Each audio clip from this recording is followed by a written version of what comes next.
Egypt دنیا کی پہلی بڑی سپر پاور فرعون کی سٹی. اسی ایجپٹ کے بارے میں آپ صلی اللہ علیہ وسلم نے اپنی وفات سے پہلے کلیئرلی بتا دیا تھا کہ تم مسلمان ضرور ایک دن ایجپٹ کو فتح کرو گے, لیکن یاد رکھنا جب تم ایجپٹ کو فتح کرو تو وہاں کے عام لوگوں کے ساتھ نیکی سے پیش آنا, کیونکہ وہ تمہارے رشتہ دار ہیں. ناؤ آپ صلی اللہ علیہ وسلم کی وفات کے کچھ ہی عرصے بعد مسلمانوں نے عمر بن خطاب کی لیڈرشپ میں رومن اور پرشین امپائر کو ہرا کر ان سے یہ سارے علاقے فتح کر لیے. لیکن جیسے ہی مسلمانوں نے یہ سارے علاقے فتح کیے, اچانک یہاں پر ایک بہت بڑا مسئلہ ہوا. ان نئے علاقوں میں ایک بہت ہی خطرناک بیماری طاعون ہر طرف پھیل گئی, جس سے مسلمانوں کی سپیڈ تو ختم ہو ہی گئی, لیکن اس بیماری سے مسلمانوں کے سارے بڑے جنرلز شہید ہو گئے. اور نئے جنرلز کو چانس ملا کہ وہ آگے آ کر مسلمانوں کو لیڈ کر سکے.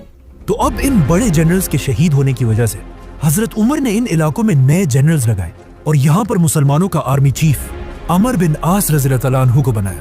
عمر بن عاص کے آرمی چیف بننے کے بعد آہستہ آہستہ یہ بیماری ختم ہو گئی, اور جب حضرت عمر کو مدینہ میں اس کا پتہ چلا تو وہ خود حالات کو کنٹرول کرنے کے لیے مدینہ سے مسلمانوں کی فوج کی طرف گئے. لیکن آف کورس جانے سے پہلے انہوں نے مدینہ اور پورے عرب کا کنٹرول حضرت علی رضی اللہ تعالیٰ عنہ کے حوالے کیا. مطلب آف کورس اگر حضرت عمر کو اس سفر میں کچھ ہو جاتا تو آٹومیٹکلی حضرت علی رضی اللہ تعالیٰ عنہ اس پوری امپائر کے نئے خلیفہ بن جاتے. جیسے ہی حضرت عمر سیریا پہنچے, وہاں ان کی ملاقات نئے آرمی چیف عمر بن عاص سے ہوئی, اور انہوں نے خلیفہ عمر کے سامنے ایک نیا زبردست پلان رکھا کہ اب ہمیں رکنے کے بجائے ایک نئی دنیا کی طرف جانا چاہیے, ایجپٹ. اور وہ ایجپٹ ہی کیوں, مسلمان تو رومن امپائر کے کیپٹل کی طرف بھی جا سکتے تھے, کیونکہ ایجپٹ کوئی عام علاقہ نہیں تھا, اور پچھلے ہزاروں سال سے ایجپٹ دنیا کے سب سے رچ علاقوں میں سے ایک تھا, جس کی طاقت کو قرآن میں بھی بار بار ایکسپلین کیا گیا ہے.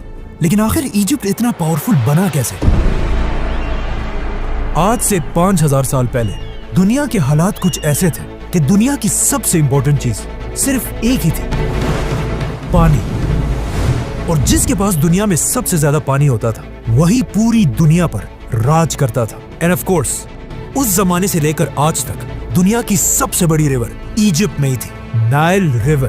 اور آہستہ آہستہ اسی دریا کے پانی کی طاقت کی وجہ سے پوری دنیا سے لوگ ایجپٹ میں آ کر آباد ہونے لگے, جس کی وجہ سے ایجپٹ دنیا کا سب سے طاقتور علاقہ بنا.